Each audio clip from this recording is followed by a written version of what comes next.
Start. मी प्राध्यापक पंढरी पाठे.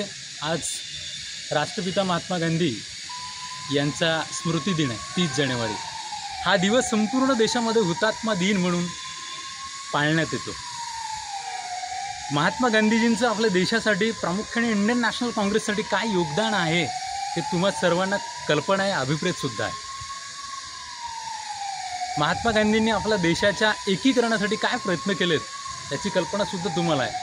पण आज त्यांचा हुतात्मा दिन, स्मृती दिन असताना गांधी भवन परिसरामध्ये जर आपण महात्मा गांधीजींच्या पुतळ्याची अवस्था पाहिली तर गांधीजींच्या विचारावरती प्रेम करणाऱ्या प्रत्येक भारतीय नागरिकाला याची लाज वाटेल एवढी विदारक सिच्युएशन या पुतळ्याची सध्या झालेली आहे. आपण पुतळे उभारतो, पण पुतळे उभारल्यानंतर त्याचं मेंटेनन्स आपल्याकडनं होत नाही.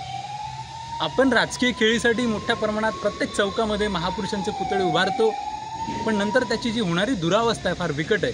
आता ही मालमत्ता कुणाच्या स्वाधीन आहे, काय आहे याची कल्पना मला पूर्णपणे नाही आहे. पण स्मृतिदिन असताना महात्मा गांधीजींच्या पुतळ्याकडे जर कुणाचं लक्ष जात नसेल, मग ते प्रशासन असो, तिथचे स्थानिक प्रतिनिधी असो, मग ते पालकमंत्री असो, आमदार असो, कुणी असो, यांचं ह्या गोष्टीकडे लक्ष न जाणं याचा अर्थ आपण कुठेतरी मागं चाललो आहे. ही सिच्युएशन, ही कंडिशन सध्याच्या ठिकाणी आपल्याला निर्माण होताना दिसते आहे. मी व्हिडिओच्या माध्यमातून रिक्वेस्ट करतो की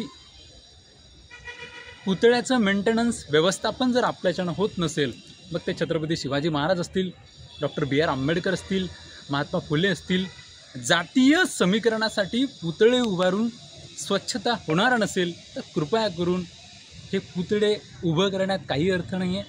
हा इतिहास आपल्याला कितपत माहीत आहे याच्यावरून अधोरेखित होतं. धन्यवाद. मी थांबतो. महात्मा गांधींना आजच्या या दिनी कॉम्रेड सचिन मनोहर मित्रपरिवार यवतमाळ यांच्या वतीनं मी प्राध्यापक पंढरी पाठे या ठिकाणी भावपूर्ण श्रद्धांजली अर्पण करतो. धन्यवाद.